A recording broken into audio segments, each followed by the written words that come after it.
Bueno, es momento de comenzar a hablar ecuaciones matemáticas. Es momento de establecer, definir reglas matemáticas que puedan definir el comportamiento de la frecuencia. Para los estudiantes que han tomado un curso de estabilidad, especialmente estabilidad de ángulo, deben reconocer que hay una ecuación que es sumamente importante. Una ecuación que define la conversión electromecánica en las máquinas sincrónicas. Y esa es la famosa ecuación de oscilación. Debo ser claro y reconocer ante todos ustedes que la ecuación de oscilación original es la derivada segunda del ángulo. Sin embargo, hay una versión de la ecuación de oscilación para la frecuencia y esa es la que yo voy a estar presentando en este curso. ¿Ok? Entonces, vamos ahorita a efectuar una explicación de lo que es la ecuación de oscilación con una orientación bien definida a lo que es la frecuencia en los sistemas eléctricos de potencia. Entonces, lo primero que ustedes tienen que entender es que en los sistemas eléctricos de potencia ocurre una dualidad que ocurre también en los sistemas mecánicos. En los sistemas mecánicos hay algo que se denomina la energía cinética. La energía cinética es fundamentalmente la energía que está relacionada al movimiento. Por ejemplo, en el lado derecho de esta slide, estamos hablando de la expresión de energía cinética cuando estamos en un movimiento lineal. Si nosotros imaginamos esta caja cuadrada o rectangular que se encuentra ahí, que tiene una masa m y que se mueve con una velocidad lineal v, entonces la energía cinética almacenada en la masa de ese cuerpo en movimiento sería un medio por la velocidad al cuadrado. Pero nuevamente repito, esto es movimiento lineal. Estamos hablando de velocidad lineal y estamos hablando de masa. Lo que ustedes tienen que entender es que en los sistemas eléctricos de potencia nosotros tenemos la máquina sincrónica. La máquina sincrónica es una máquina eléctrica, una máquina giratoria. Como su nombre lo indica, giratoria significa que tiene partes móviles y la parte móvil en la máquina sincrónica es el rotor.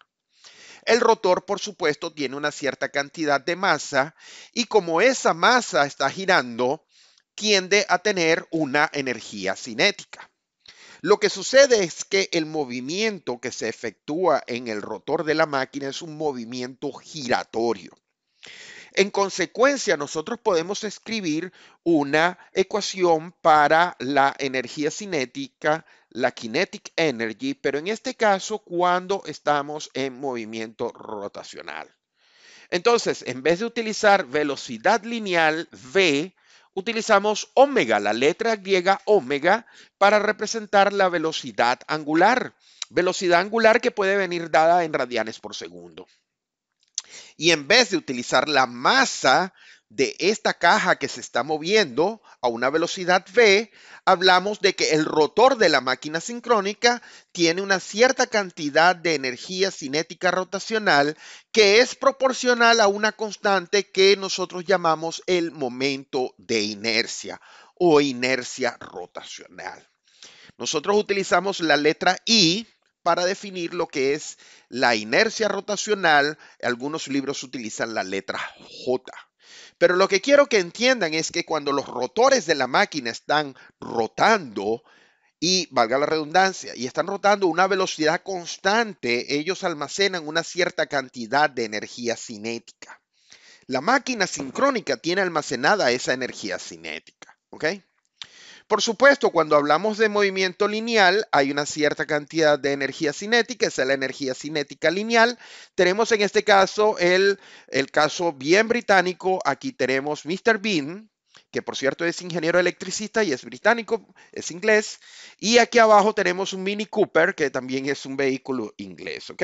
Cuando él se mueve, este dispositivo tiene masa y con la velocidad tiene una cierta energía lineal, ¿ok? Energía cinética lineal.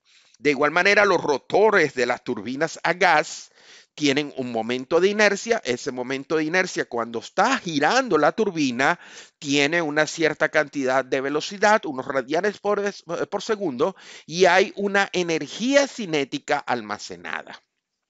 En los sistemas eléctricos de potencia, la energía cinética puede ser expresada en joules.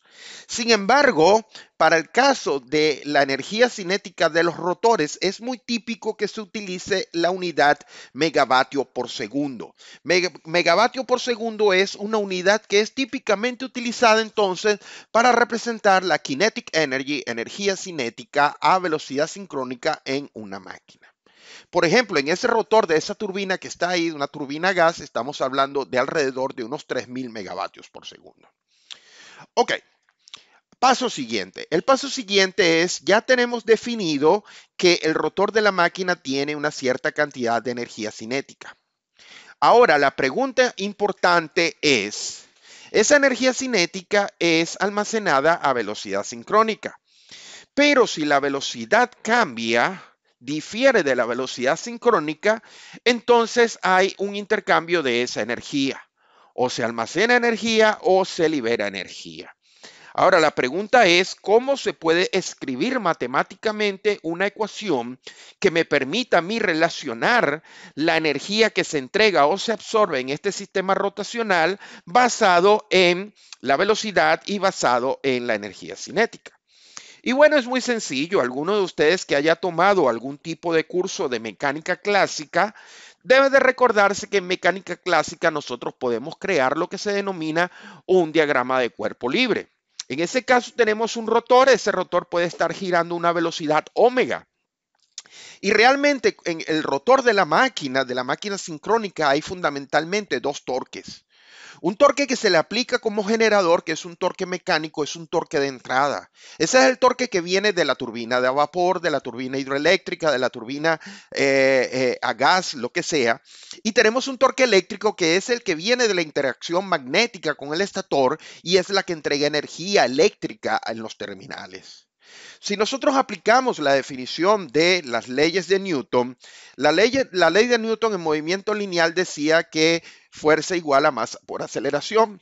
Nosotros podemos aplicarlo, pero en el caso de un modelo a masa rotacional, y lo que diríamos es que el momento de inercia multiplicado por la aceleración es igual al balance de los torques.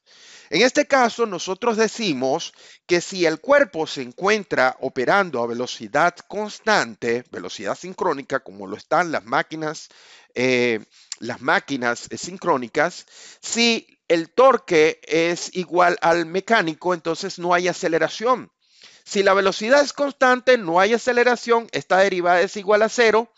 El torque acelerante es igual a cero, lo que significa que la cantidad de torque que metemos mecánico es igual al torque eléctrico.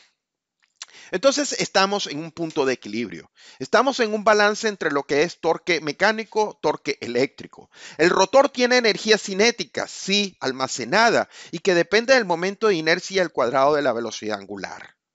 Pero en el momento que se produce cualquier desbalance entre lo que es torque mecánico y torque eléctrico, es donde la interacción electromecánica energética ocurre. Si nosotros vemos, la definición de torque acelerante es torque mecánico menos torque eléctrico. Si nosotros tenemos un torque acelerante positivo, es porque el torque eléctrico es menor al torque mecánico. Y en ese momento tenemos que el rotor se acelera y en ese momento el rotor está almacenando y recibiendo energía cinética.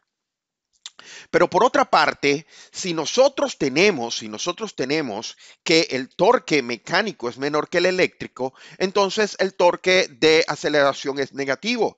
La máquina se está frenando. Pero se está frenando y entonces ese rotor está entregando energía cinética. En consecuencia, la ecuación fundamental que define la dinámica energética electromecánica de la máquina sincrónica es esta ecuación de movimiento rotacional. ¿Ok? No hemos hablado de este ángulo, pero ese ángulo que está ahí es un ángulo de naturaleza mecánica. Si nosotros nos imaginamos el rotor girando a velocidad sincrónica omega, nosotros podemos definir que hay un eje rotando a velocidad constante, a velocidad sincrónica, y ese eje debería ser el eje de referencia. Pero si ocurre un desbalance entre torque mecánico y torque eléctrico, entonces el rotor se va a acelerar o se va a frenar medido con referencia a la velocidad sincrónica. Y en ese caso, entonces, por ejemplo, si el torque eléctrico es mayor que el torque mecánico, el rotor se va a frenar y este ángulo mecánico se va a abrir. Ese ángulo mecánico se va a transformar en una función de delta y de la velocidad sincrónica, porque a medida que pase el tiempo, el ángulo teta mecánico se va a estar aumentando en función de cuánto tiempo dure la perturbación o lo que haga que el rotor se desacelere. En resumidas cuentas, lo que quiero decirles es que el ángulo mecánico entonces está relacionada con esta ecuación, donde omega sincrónica representa la velocidad sincrónica de la máquina. Podemos aplicar aquí segunda derivada, primera y segunda derivada, y sustituimos dentro de la ecuación de oscilación que ya habíamos obtenido. Y entonces llegamos a esta ecuación que está aquí luego de multiplicar por la velocidad sincrónica en ambos lados. Y lo primero que quiero que observen es que hemos pasado de una ecuación donde se estaba utilizando el momento de inercia y ahora se utiliza la constante m. La constante m es la constante inercial o momento angular, ¿ok? Momento angular, la letra m. Pero por otra parte hemos pasado de una ecuación que se estaba definiendo en términos de torque, como multiplicamos por la velocidad en ambos miembros, velocidad por torque nos da potencia. Entonces, esa ecuación que se encuentra dentro del recuadro en la parte inferior es fundamentalmente una ecuación que me está dando la explicación en términos de potencia. Potencia mecánica, potencia eléctrica. Y esto me gusta a mí porque me va a permitir de esta forma poder establecer una relación entre potencia generada y potencia consumida. ¿Ok? Si nosotros seguimos haciendo nuestro análisis, podemos transformar eso en el sistema por unidad, pero con un simple cambio de variable, m, que era el momento angular, puede ser sustituido por 2h sobre ws, donde h es lo que ustedes típicamente han conocido como la constante de inercia. Mucha gente llama h la constante de inercia solamente. En tiempo reciente hay que admitir que esa constante de inercia debería tener asociada la palabra rotacional. Inercia rotacional. ¿Por qué se debe llamar inercia rotacional? Porque esa H es la constante que define la energía cinética almacenada en el rotor de las máquinas. Entonces, esa H es fundamentalmente la inercia rotacional, la inercia que existe en los rotores. Cuando ustedes están trabajando en Dixieland Power Factory, ustedes tienen que incluir la constante de inercia. La constante de inercia dentro de Power Factory es H, pero puede ser H expresada en función de la potencia nominal de la máquina P, o puede ser la constante de inercia expresada en términos de S, la potencia aparente de la unidad de generación. No voy a entrar en mayores discusiones ahorita de quién es H expresada en S o H expresada en P, pero quiero que entiendan que son dos números diferentes, porque el factor de potencia está involucrado, ¿ok? El factor de potencia nominal de la máquina está involucrado. Cuando tengamos la sesión práctica, haré una discusión un poco más y ilustraré ese ejemplo, ¿ok? Ok,